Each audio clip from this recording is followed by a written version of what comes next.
Good morning, everyone. I have the tough role to eat up you today, so let me start with something basic. Today we're going to talk about something that for Mastercard is key within our business. Just a few words about myself. My name is Alessandro Miracca. I'm from the Milan office of Mastercard, and I'm currently the responsible person for the delivery of cybersecurity services across Europe. Quite sure that all of you knows Mastercard for its own main business. Today I'm going to present to you something different. Mastercard is investing a lot in cybersecurity. Probably all of you have heard the fact that in December 2024, Mastercard acquired Record the Future, one of the most known threat intelligence platforms across the world. And this is part of our journey. That started in early 2000 years. We started with the acquisition of products mainly to defend best our architecture and our environment. We started from something that is closer to our business, for example, quantification of cyber risks or what I'm going to show to you today. But nowadays, we are moving more into the preventive approach of cybersecurity, and at the same time, we are trying to predict the next trend to make sure that we can support either ourselves but also our business, our customer in doing so. How about third-party risk management? I'm quite sure that all of you knows about the pain that this topic represents. There are a ton of regulation asking companies to make sure that third parties have the same security, the same maturity level of the company itself, or at least they share a common security baseline to defend all of the ecosystem, the whole digital ecosystem against the main threats. In the past years, we had experienced many attacks. These are the most famous. There are also many others more in the recent years. 2 years ago, we have the MOVEit files, the MOVEit file transfer issue, for example. I'm quite sure that you remember NotPetya, SolarWinds, Kaseya, and so on and so forth. We're not going to deep dive these attacks because today is not about having a lesson learned on the most meaningful attacks that originated from third parties. Today we are here more to deep dive into how to make sure that the process of monitoring third party can be streamlined and at the same time can be something easy for the company. So it can be in a sort of a better process to be leveraged by the companies. Let's start from the basics. Quite sure that, again, all of you, this pyramid resonates with all of you. When we talk about cybersecurity, we talk about people, process, and technology. All of them are supposed to be led by a strategy. So without a strategy, we have three elements that don't collaborate among them all. People and processes have a tight boundaries. So when you have strong processes, probably people know better how to do their own role within the company, and they know how to cover their roles and responsibilities within cybersecurity. On the other hand, in order to make sure that the human effort is something that complement the overall effort of the company, you need technology. And that's why we have pointed out some of the main technology that probably will collaborate in this activity, in the third-party risk management. But we have also supporting functions. We have CM platform, for example. Through the log management, we can better understand the behavior of certain users or the behavior of certain software within the company. With the vulnerability management, we can make sure that our systems are not vulnerable against the most known vulnerabilities. But in a way or another, we can also prevent this from happening through automated penetration testing or through threat hunting, for example. Last but not least, we have the third-party risk management. So 3PRM is one of the main sources to make sure that the company have an overview about its own maturity level, but also what is going to happen in their own ecosystems. A failure in each of these pillars might lead to severe consequences. We have, of course, a topic related to the responsibilities of the executive roles within the company, but most and foremost, we have the brand reputation as a potential impact, a potential negative impact that quite sure that every company is willing to avoid. And then, of course, we have our own maturity. So the fact that the entire ecosystem might be harmed from a certain threat, it represents something that every company is supposed to avoid.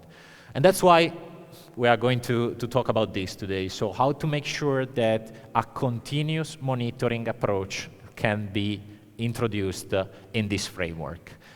Having a continuous monitoring means that all these pillars, so all these levels are supposed to be preserved and are supposed to be checked on a periodical basis. This might be done in two ways. When we talk about people, probably the most effective way to do so is via training, is via initiatives that may raise the awareness of people regarding cybersecurity threats. But then when we talk about processes and technology, probably we need something more. We need something related to, again, the supporting functions that I mentioned before, or automated checks, or instruments that may support us in assessing the standards, the requirement coming from standard or best practices, or any other sort of clauses that it's supposed to be included in a contract with a third parties, for example. And this is what we ended up to implement in Mastercard. We believe in a tiered approach when we assess third parties. Of course, prioritization is one of the key preliminary tasks to be done. When we refer to companies, even smaller one, probably we are dealing with tens or hundreds of third parties. Having a workforce who is able to analyze, to assess the maturity level of each of these third parties might return in a burden for the company. You definitely have to invest in skilled people. You definitely have to invest also time in doing so. So that's why risk prioritization is key in this situation. We have to make sure that the company focus on the most interesting vendors or the most interesting supplier from the point of view of the business, of course. So, for example, an exercise that we do preliminary within our clients is to map the vendors and supplier with the business, with the macro business processes of the company. So let's try it. The idea is to identify the core processes within the company and to make sure that we understand either this function is outsourced to a specific supplier or this is something that they do internally. In case of an outsourcing, we are keen probably to execute an high-risk third-party assessment. So depending on the criticality of the business function, we can fit every third party into different assessment mode. We leverage on tools. We do not want to become the managed service of everyone. We are not going to put 100 of our colleagues in the premise of our own customers. The idea is to streamline the process. The idea is to make sure that tools may support us in doing so. I'm going to deep dive into each of these, and maybe I'm going to also explain the tools. Probably some of them are already known by yourself, but let me elaborate a bit on this approach. This is what we believe is the right approach for the low priority vendors. So for an assessment on vendors that, yeah, they play a role within a company, but it's not so crucial for the business continuity, that's not so crucial for the annual revenue of the company. They probably provide some complementary services that the company is not able to do it by themselves, or they have some positive cost-benefit balance in outsourcing these services. We need a few inputs in order to start our assessment, and we leverage on partially our cyber advisory, but mostly on RiskRecon. RiskRecon is a platform for automated cybersecurity posture evaluation from an outside-in perspective. We are not going to execute any sort of invasive checks over the target company that we are going to analyze. Just to speak the technical language with all of you, what the risk recon does is a ton of nmap commands run against the exposed system over the internet, just to check the machines, just to better understand the operating system exposed by these systems and the open services that we can check. In this way, we are able to build a map of the external attack surface of this third party, of this target company, and then understand better their own maturity level. We are going to analyze 9 different domains with Risk Recon: software patching, web encryption, network filtering, breach, past breach that the company suffered, and this is done via our threat intelligence sources, system hosting, and so on and so forth. Risk Recon is natively integrated with Shodan, one of the most famous platforms for doing this job. So we are able also to cross-check our data, so the output of our analysis with trusted sources that can be navigated from the internet. The outcome is a risk score. From a qualitative point of view, from 0 to 10, from A to F, we can customize the tool as we would like to do it. What's the aim for doing so? To immediately have an outside-in perspective of the maturity level of the company. Of course, it's a partial overview. Of course, we are going to examine just a few capabilities of the company itself, but at least we have a first glance about the maturity of the company, and we can immediately understand whether or not to focus more on this company or to spend our effort on something else. How about the medium companies? So what they stand in the middle? So probably, yeah, they are not so critical. If we are talking about a financial services, probably they are not involved in the core banking processes.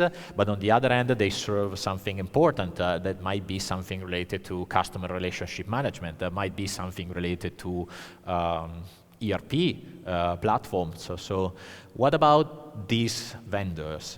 Well, we start from the same logics for low third party risk assessment, but we integrate something more. We integrate other capabilities from Mastercard thanks to CyberQuant and CyberFront. CyberQuant is a solution for the quantification of the cyber risks. It relies on questionnaires, of course. So we start from a questionnaire, and this is the classic approach that everyone take when you have to calculate the cyber risks, when you have to evaluate in a qualitative way the cyber risk from a company. On the other end, we integrate something very peculiar. CyberQuant owns a customization made by Mastercard of the FAIR Institute ontology for the quantification of the cyber risks. So this means that we start from an open source library provided by the FAIR Institute, and we customized it with the aim to provide both a qualitative and a quantitative approach to the cyber risk management. The tool is able, through the fulfillment of the questionnaire, to provide not only a value from 0 to 5 according to ISO 27001, from 0 to 4 according to NIST Cybersecurity framework, but also a quantification of the cyber risks in terms of potential financial loss. When we talk about potential financial loss, we mean the potential negative impact originated from the realization of a crisis scenario. For us, every crisis scenario is a triad made by the attack methods, the threat actors, and the target of the attack. So, for example, a crisis scenario for us is a black hat group targeting customer personal information via pretexting. If this sort of scenario is going to happen, we determined value in terms of a monetary value, in terms of euros, in terms of X million, in terms of 10, 15, 20 million. So of course it depends on multiple parameters. But in this way, we are able to provide something tangible to the company. To provide them a quantification of the risk means that you are able to talk also with the top management, to speak the same language of top management.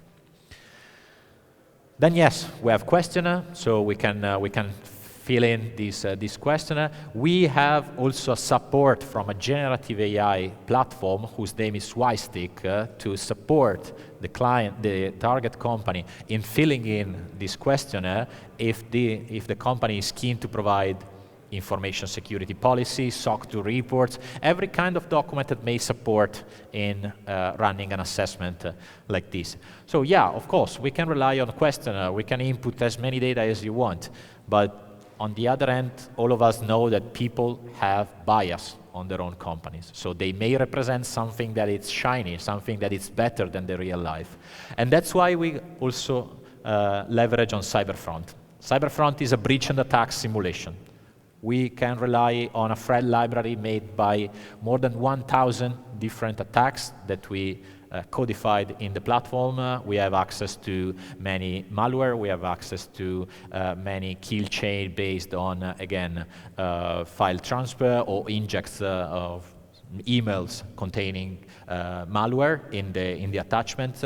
So we are able to check the effectiveness of the configuration of peripheral system in the company, in the target company architecture, thanks to Cyberfront. So we can move hundreds, up to thousands of attacks in order to better understand the overall posture of the company. And this data cross-checks with the one coming from CyberQuant.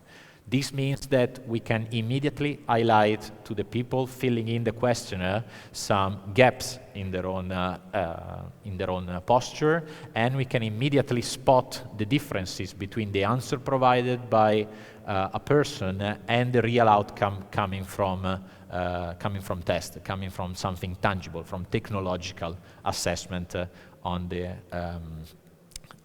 site, so on the ground. So yeah, we do a lot of jobs for the medium company. What can we do more for the high priority assessment? Well, we integrate something more. We integrate something that we call systemic risk assessment, SRA. What SRA is? SRA is another platform which basically pull together every threat intelligence sources that Mastercard can rely on. So with SRA, we are able to not only provide an overview about the cyber risks from the outside, and we took this data from both sources in the clear and the dark web, and also the deep web, about breach events, about exposed username and password, about every sort of sensitive data that potentially have been leaked in the past. But we provide also an evaluation of financial risks, geopolitical risk, and catastrophic risks. This means that we rely on other sources. For example, for financial risks, we have a native integration with Bloomberg sources, so we can better understand from news published on Bloomberg the potential financial risk related to the company. For geographical risks related to natural events such as floodings, earthquake, and so on and so forth, we have the chance to rely on data related to past weather forecast and predictions for the next future. The presence of a data center in a territory that is subject to earthquake might have some impacts on the catastrophic risk evaluations that SRA is going to provide. Geopolitical, of course, is affected by news that we can find all over the different feeds on the web related to conflicts in the same area, the exposure of the government in which the headquarters of the company is located versus or towards some potential conflicts again ongoing, or some new laws that is under discussion in the country itself. So all this data affects the evaluation. Why? Because we believe that for an high-level risk assessment, the integration between cyber risks and the other key risk for a company are something that represents a huge piece of information for the company. Having an holistic approach in evaluating third party is something key nowadays to make sure that your critical process are provided by a company who is stable, both from the cyber security point of view, but also from the financial, also from the catastrophic point of view, and they can, in a way or another, be resilient against any issue coming from these sources. We have also some tangible experience in doing so. As Mastercard, we provided our support to different companies. We have Fortune 500 companies, so big ones. We are also providing our support to small and medium business. The idea, again, is to make sure that everyone have a support in the execution of activity that either are required by regulation or basically they fit into what we call the security hygiene or the security baselines that every company is supposed to apply as part of their own baseline in terms of cybersecurity. I went super fast, I know it, so if you have any question, I'm happy to support on this. Otherwise, thank you for, please. All right, that was a great talk. And this is where we get the fun part.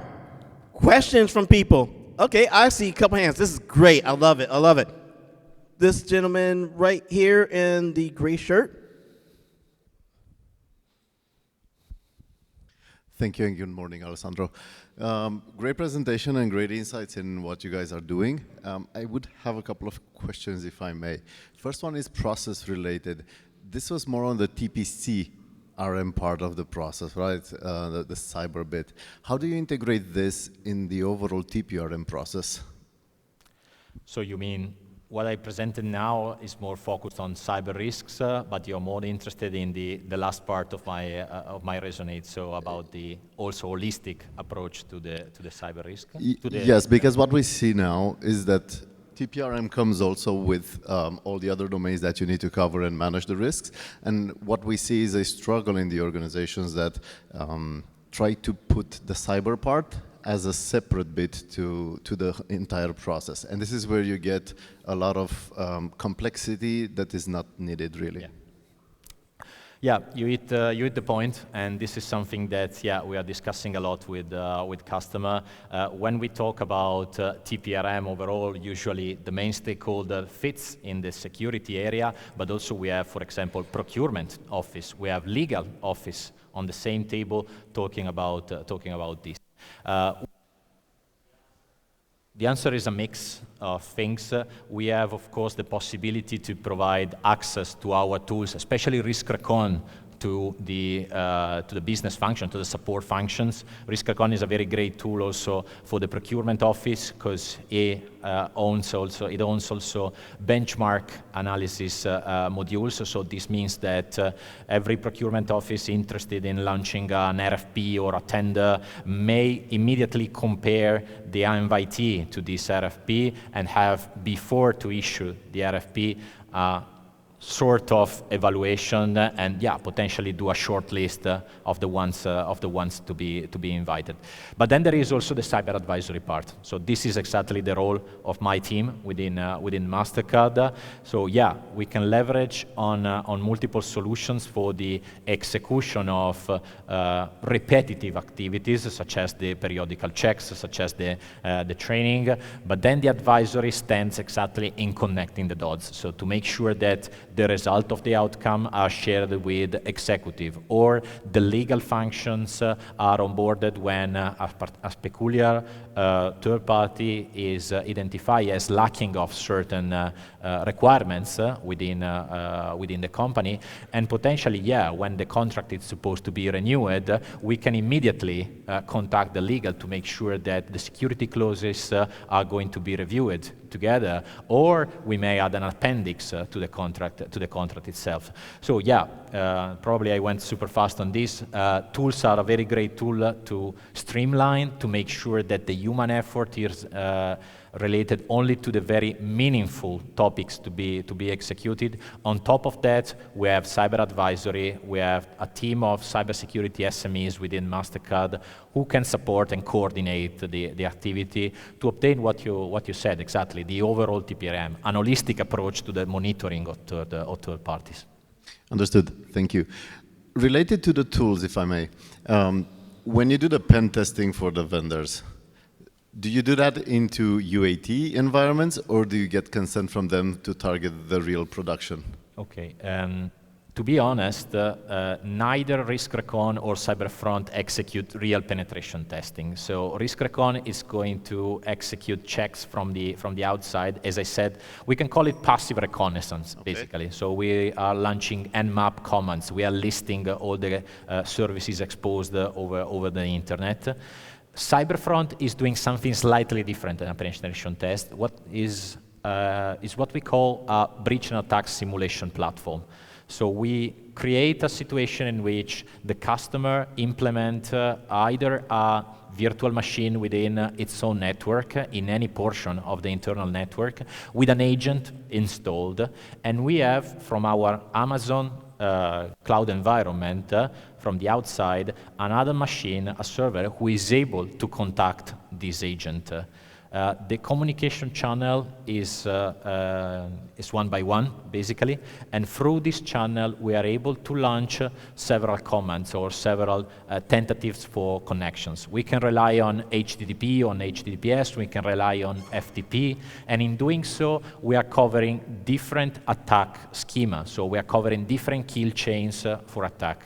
For example, we may try to spot any service that is available from the outside, I don't know, on port 80, so which we will rely on HTTP, trying to deliver HTTP packages to the machine in the internal network of the company. And the analysis of when and how the package, so the malicious packages, are blocked, provide to us insight about the maturity of the company. Is the firewall effectively the firewall able to block this command? Yes, no, okay, so we have a first insight about the fact. First of all, the port 80 is open. Maybe also IPS features within the firewall are not implemented because we sent multiple packages in a very short amount of time and they get undiscovered. How about the endpoint solutions on the machine itself? Is there an EDR? Why the EDR was not able to identify this malware? How about the CM platform? Why, after the installation of this malware in the workstation, no alerts have been triggered to the SOC, to the Security Operations Center through the CM? So is this workstation effectively monitored by the CM platform? The same goes for other vector. We can send emails with potential malicious packages nested into the attachment, so that we can evaluate, for example, the effectiveness of any sandboxing solution, or the fact that any anti-spam filter is deployed within the company. Or again, we can rely on file transfer, so we can try to deliver a package, so a file, into this workstation, and again, is the firewall protecting against download of files, or also on the contrary, is there any file critical on this workstation that we have created that can be taken from the workstation to the outside? Is the data classification, is there any tool that prevents you from having the upload of any confidential data or something that you tagged as a confidential data? So we're not going to execute real penetration tests. We are not going to focus exactly on the vulnerabilities of the machines.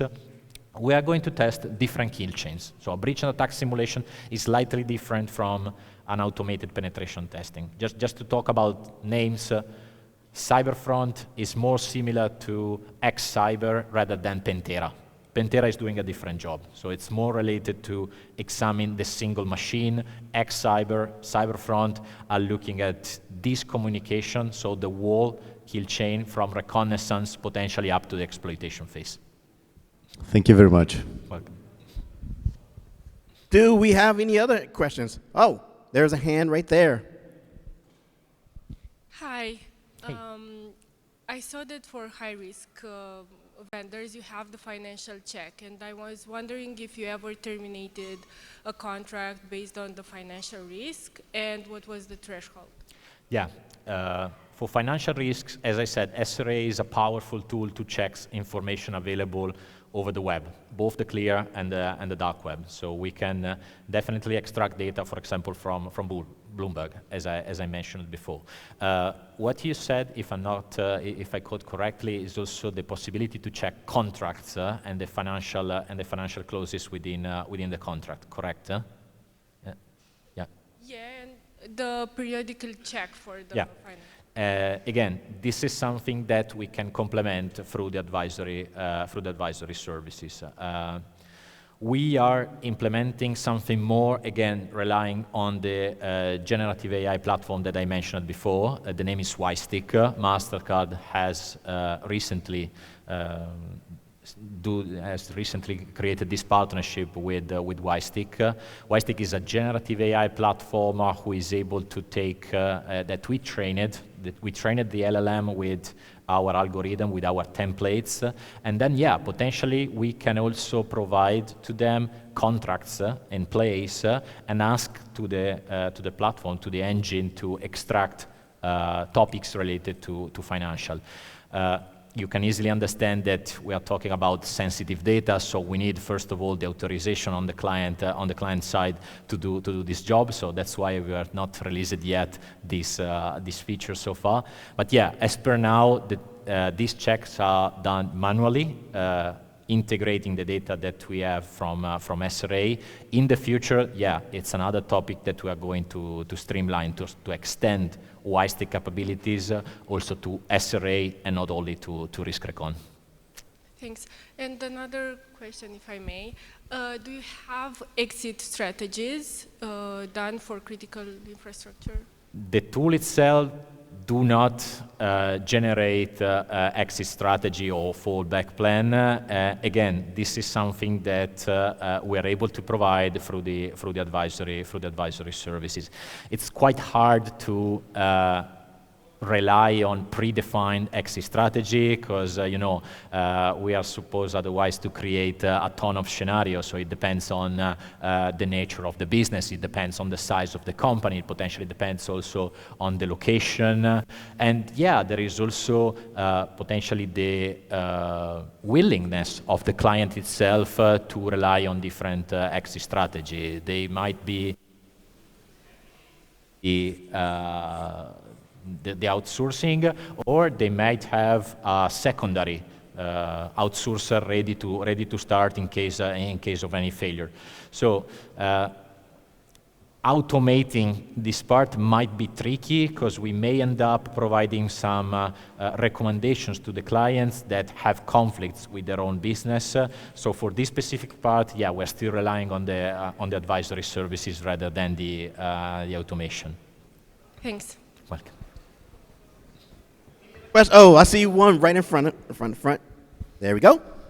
Thank you, Alex. Great presentation. I have a lot of questions, but I will limit to 3 only. The questionnaires, are those evidence-based or attestation is sufficient for you? We rely on evidence, definitely. So our assessment, as I told you, took data from the outside. But again, we can also rely on every sort of documentations that the third party can share with us in order to support in the evaluation phase. So usually when we fetch for data over the web, we used to have sessions with the third party to double check the data, to also have evidence on their own side. False positive exist. Also, risk recon is not a perfect tool. We had cases in which we had, as an outcome from risk recon, data related to expired certificate, but then we found out that recently the company dismissed part of previous acquisitions that they did, so that part was no more linked with the company, with the target supplier. So yeah, we have the chance, of course, in RiskRecon, in the other tools, to filter the data in case of any evidence is provided to us from the supplier, from the vendor, about false positive or something that is no more applicable to the scenario. This refines, of course, the evaluations that I mentioned before. So RiskRecon is a tool that executes daily assessment on the target when it's onboarded in the platform. Once you create your own filtering rules to avoid a certain range of EP, a certain host name or domain to be evaluated, the assessment and the risk score is immediately affected by this.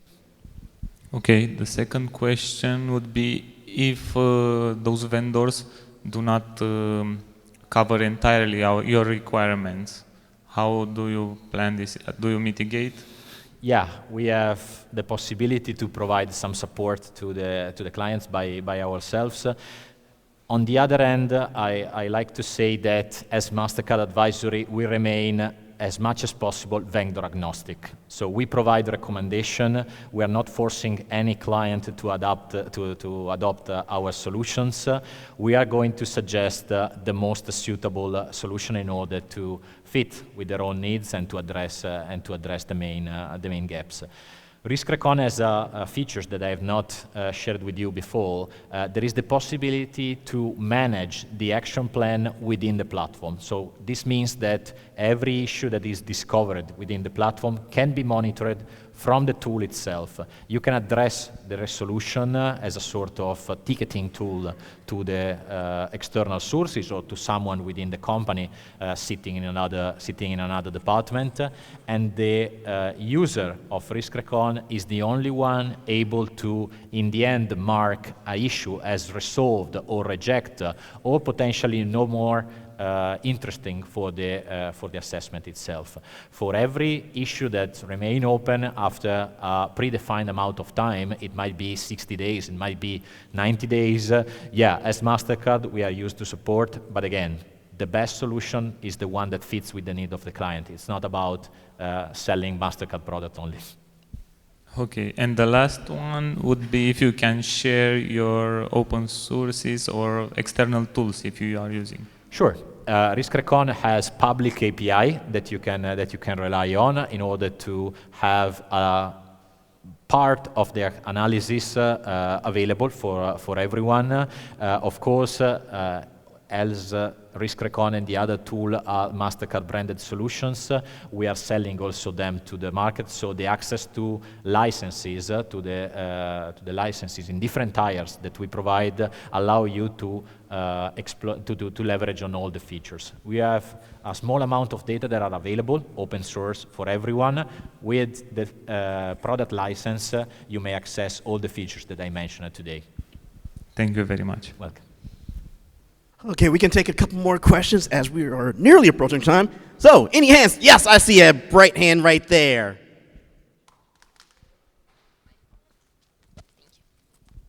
Hi, thank you for the presentation. So, to my understanding, you're reassessing a company once the contract is renewed. Is there any way or manner where you can automatically track the risk score of a company throughout the contract?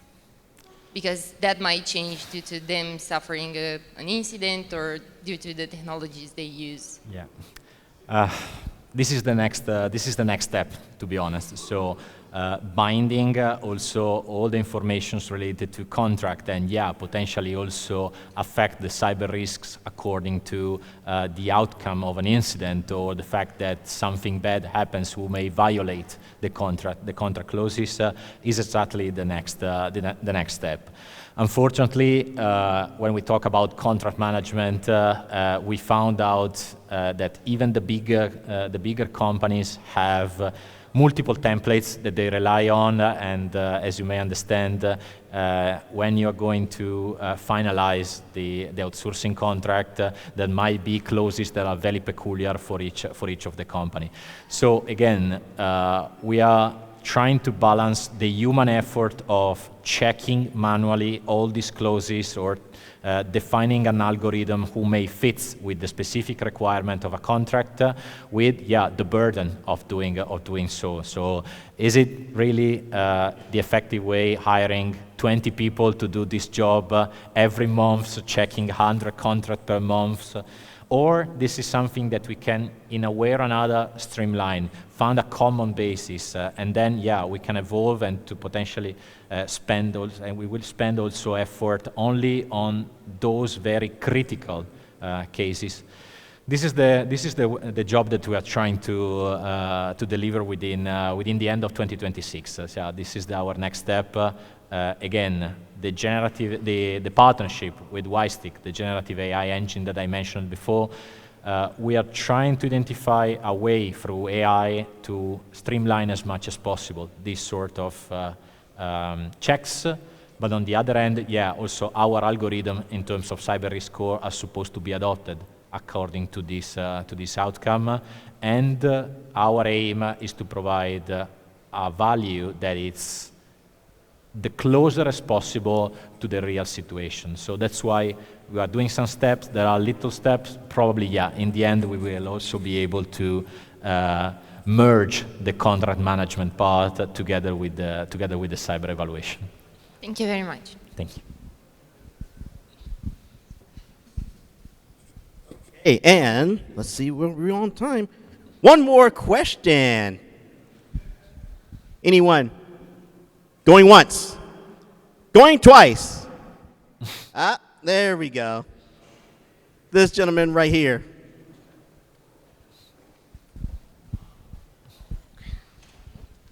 Hello. First of all, as the other said, thank you for the presentation. Very informative. My question is not necessarily as a potential customer, but more as a supplier, which might be on the receiving end of such an assessment. Other than having the, let's say, best practices and security controls in place to make sure that you have cybersecurity for the customer, what tips would you provide to prepare for such an assessment when you need to collaborate with the customer for this risk assessment service?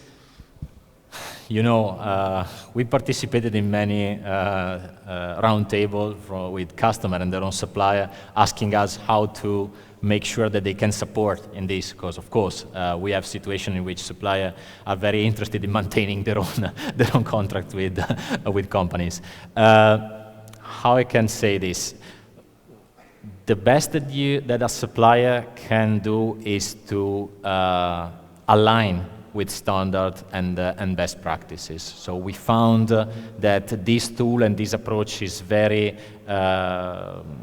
streamlined, but it also is generating limited effort on the supplier side when the company is also en route to align with ISO 27001, with NIST cybersecurity framework. So every company who is tending to align with a best practice or a cyber standard, it's something that will help us in the assessment phase. So my suggestion to supplier, even the smallest one, sooner or later to adopt best practices or to rely on best practices, on standards that can be found for the industry of your own reference or at international level. So this means that also it will be easier for yourself, so for the supplier itself, to compare your own cybersecurity posture against peers. So if you rely on a very on a model that is proper to yourself only, it's hard for everyone to compare your own outcome against the ones of the world outside. Otherwise, again, if you speak a common language, so if you manage to implement the same kind of security controls that also other companies are trying to do, even if you're not mature enough to have all this control in place, we have a common way to measure your own maturity, and this means that also the outcome of the evaluation is something that tends to represent the reality rather than some peculiar situation, rather than something that is very atypical in the scope of the evaluation. So yeah, my suggestion is, regardless the size of the supplier, try to evolve the maturity through the support of international standards and the industry-specific cyber practice. This may support a lot.